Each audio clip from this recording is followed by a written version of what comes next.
नमस्कार दोस्तों, आज हम लोग बात करने वाले हैं 2022 में रिलीज हुई फिल्म विक्रम बेदा मूवी एक्सप्लेनेशन के बारे में। तो आप जल्दी से हमारे चैनल को सब्सक्राइब कर दें और हमारे वीडियो को लाइक कर दें। दोस्तों, यह फिल्म 2017 में आई मशहूर फिल्म विक्रम बेदा का रीमेक है। इस फिल्म के अंदर विक्रम एक ईमानदार पुलिस ऑफिसर के किरदार में रहता है, तो वही बेदा एक क्रिमिनल रहता है। जब जब विक्रम को ऐसा लगता है कि वो बेदा को अच्छे से समझ चुका है, तभी बेदा उसे नई नई उलझनों में डाल देता है। फिल्म की शुरुआत में हमें राजा विक्रम आदित्य की कहानी दिखाई जाती है। इसके बाद फिल्म का पहला ही सीन में हमें विक्रम अपनी टीम के साथ दिखाई देता है, जो इनकाउंटर करने जा रहा है। विक्रम को खबर मिलती है कि बेदा का गैंग अपनी पूरी टीम के साथ छिपा हुआ है, जहां विक्रम अपनी पूरी टीम के साथ जाता है और सभी गुंडों का इनकाउंटर कर देता है। इसके बाद विक्रम को बेदा का एक खास आदमी मुनीर वहां पे मिलता है, जिससे विक्रम बेदा के बारे में पूछता है, लेकिन जब वो कुछ नहीं बताता है तो विक्रम उसे भी मार देता है। वही इस इनकाउंटर में विक्रम एक निर्दोष आदमी को मार देता है, जिसके बाद वो उसके हाथ में गन डाल देता है और एसीपी को दिखाता है कि सारे लोग इनकाउंटर में ही मारे गए हैं। इसके बाद विक्रम की पत्नी प्रिया नज़र आती है, जो कि एक वकील रहती है। फिर उन दोनों के बीच थोड़ी सी मस्ती देखने को मिलती है। इसके बाद विक्रम को पता चलता है कि उसके दोस्त के बेटे को अस्थमा है। इसके बाद बेदा की कहानी को सुनाया जाता है कि कैसे बेदा ने बीच बाजार में एक नेता की हत्या कर दी थी, जिससे सभी लोग उससे काफ़ी डरते हैं। इसके बाद विक्रम वहां आ जाता है। फिर आईजी विक्रम से कहता है कि कल बेदा मुनी से मिलने उसके घर गया था। इसके बाद विक्रम इसे वेरीफाई करने के लिए दीपक के साथ मुनी के एरिया में जाता है, जहां मुनी का बेटा विक्रम पे अटैक कर देता है, लेकिन विक्रम उससे बचता है और उस बच्चे को हॉस्टल में पढ़ने के लिए भेज देता है। इसके बाद दीपक विक्रम से कहता है कि वो तो तुम्हें मारना चाहता था, तो तुमने उसे क्यों छोड़ा? जिस पे विक्रम कहता है कि वो लोगों की नज़रों में देख के ये समझ जाता है कि कौन अच्छा है और कौन बुरा है, और इसीलिए वो हर रोज़ चैन से सो पाता है, क्योंकि आज तक उसने कभी भी किसी निर्दोष को इनकाउंटर में नहीं मारा। इसके बाद विक्रम और उसके दोस्त को ऑफिस बुलाया जाता है, जहां उसके यूनिट को बंद करने के लिए कहा जाता है, और ये आरोप लगाया जाता है कि उनकी यूनिट किसी भी रूल को फॉलो नहीं करती है और बेवजह इनकाउंटर करने लगती है। साथ ही मिल में हुए इनकाउंटर को भी गलत बताया जाता है। इसके बाद विक्रम का दोस्त अब्बास सारी जिम्मेदारी खुद पे ले लेता है।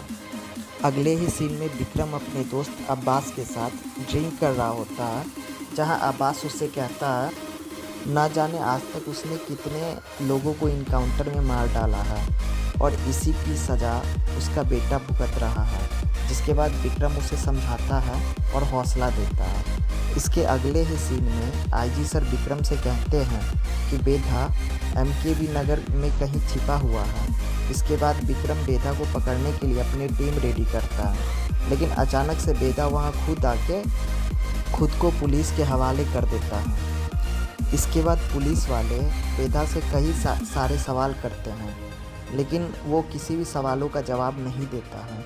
बाद में विक्रम वहाँ पे आता है और बेदा विक्रम से बात करने के लिए तैयार हो जाता है। इसके बाद दोनों खुद को सही दिखाने की कोशिश करते हैं। फिर बेदा विक्रम को एक कहानी सुनाता है, जो कि कानपुर से जुड़ी हुई होती है। जब बेदा पहली बार गैंग ज्वाइन किया था, उस समय उस एरिया के किसी बच्चे को दूसरे गैंग वालों ने किडनैप कर लिया था, जिसे बचाना उसकी इज्जत के लिए काफ़ी ज़रूरी था। लेकिन ये काम करने के लिए पूरे गैंग में कोई भी तैयार नहीं होता, जिसके बाद बेदा कहता है कि वो ये काम करेगा, लेकिन वहाँ मौजूद सभी लोग उसका मजाक उड़ाने लगते हैं। लेकिन बेदा को खुद को साबित करने के लिए ऐसा करना बहुत ज़्यादा ज़रूरी था। इसके बाद बेदा कुछ लोगों के साथ जाके उस बच्ची को बचा लेता है, जिसके बाद गैंग का लीडर परशुराम काफ़ी खुश हो जाता है और वो बेदा को अपना खास आदमी बना लेता है। अगले ही सीन में बेदा के एरिया में बबलू नाम का एक गुंडा दिखाया जाता है, जो बच्चों का सहारा लेके ड्रग्स का धंधा करता है। जिसके बाद वहाँ पे बेधा आ जाता है और वो बबलू को वार्निंग देता है कि वो बच्चों से ऐसा ना करवाए, और वो अपने छोटे भाई को वहाँ से लेके चला जाता है। इसके बाद वो अपने भाई को समझाता है और अच्छे से पढ़ने के लिए कहता है। उसका भाई मैथ में काफ़ी जीनियस रहता है। इसके बाद बेधा किसी काम से शहर के बाहर चला जाता है। उसके बाद उस एरिया में पुलिस की रेड पड़ती है, जिससे बचने के लिए बबलू सभी ड्रग्स को बच्चे के बैग में डाल देता है और एक पैकेट बच जाता है। तभी रास्ते में उसे बेदा का भाई मिलता है और वो उस पैकेट को रखने के लिए कहता है, जिस पे उसका भाई मना कर देता है। लेकिन उसकी दोस्त चंदा पैसे के लालच में आके उस पैकेट को अपने बैग में डाल देती है। जिसके बाद पुलिस उनसे पूछती है कि आखिर वो पैकेट उसे किसने दिया, जिस पे बेदा का भाई कहता है कि वो पैकेट उसे बबलू ने दिया है। जिसके बाद बबलू को पुलिस उठा के ले जाती है और खूब मारती है।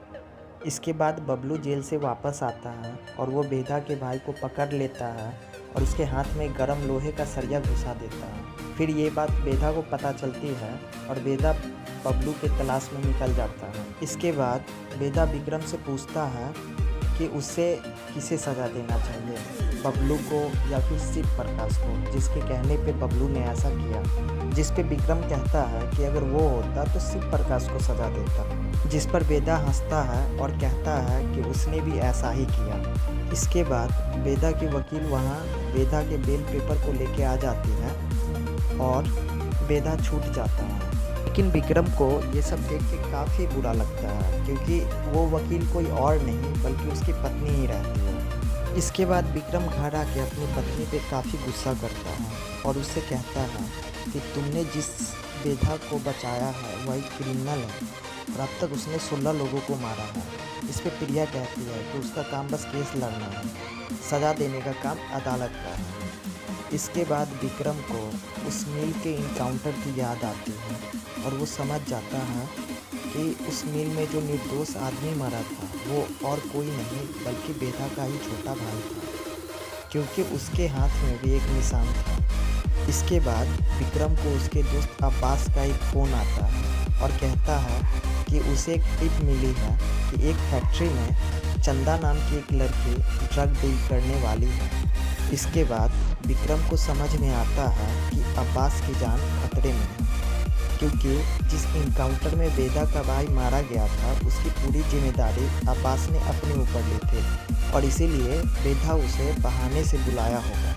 इसके बाद विक्रम जल्दी से उस फैक्ट्री में पहुंचता है, जहां उसे चंदा के साथ साथ उसके दोस्त की भी डेड बॉडी मिलती है। थोड़ी ही देर के बाद वहां पर विक्रम की पूरी टीम आ जाती है और बॉडी को फॉरेंसिक के लिए भेज दिया जाता है। इसके बाद विक्रम बड़ा ही हिम्मत करके अब्बास के घर जाता है और उसकी बीवी को ये सब बताता है, जिसके बाद उसकी पत्नी काफ़ी रोने लगती है।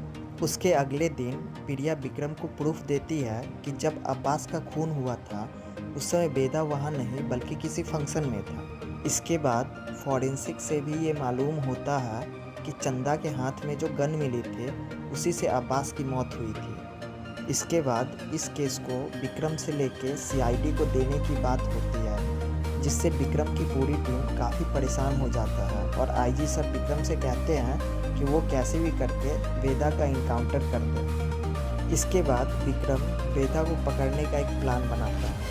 वो अपनी पत्नी प्रिया पे नज़र रखता है। इसके बाद एक दिन प्रिया को कॉल आता है कि उसे एक फाइल पे बेदा के सिग्नेचर लेने हैं, वो जल्दी से आ जाए। जिसके बाद विक्रम अपनी पूरी टीम के साथ अपनी पत्नी का पीछा करता है, जिससे वो बेदा को पकड़ सके। लेकिन बेदा काफ़ी चालाक रहता है और वो विक्रम के हाथ नहीं लगता है। लेकिन ये सब बात प्रिया को पता चल जाता है, जिस पर प्रिया काफ़ी गुस्सा होती है। इसके बाद विक्रम को पता चलता है कि बेदा मुनि के एरिया में छिपा हुआ है, जिसे पकड़ने विक्रम अपनी पूरी टीम के साथ जाता है, जिसके बारे में बेदा को पता चल जाता है और वो भागने की कोशिश करता है। लेकिन विक्रम बेदा के सामने आ जाता है और दोनों के बीच ज़बरदस्त फाइट होती है। इसके बाद विक्रम बेदा का इनकाउंटर करने की कोशिश करता है, लेकिन वहाँ मौजूद भीड़ की वजह से वो रुक जाता है। जिसके बाद वो बेदा को पकड़ के एक जंगल में ले जाता है ताकि वो उसका इनकाउंटर कर सके।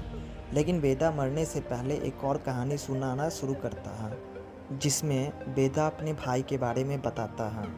बेदा का भाई चाहता था कि वो ये सब छोड़ के एक अच्छा काम करे, लेकिन बेदा को ये सब में काफ़ी मन लगता था। जिसके बाद बेदा का भाई शतक उससे कहता है कि उसने जो उसे 5 लाख रुपए दिए थे वो उसे छोटे दुकान चलाने वाले कुछ लोगों को लोन पे दे दिए, जिससे उसे काफ़ी प्रॉफिट हुआ और ब्लैक मनी भी वाइट में कन्वर्ट हो गए। इसके अगले ही सीन में शतक अपनी गर्लफ्रेंड चंदा से मिलता है, जहां चंदा काफ़ी गुस्सा होती है और उसे ये सब छोड़ के कहीं दूर चल के शादी करने के लिए कहती है, लेकिन शतक अपने भाई बेदा को नहीं छोड़ना चाहता है।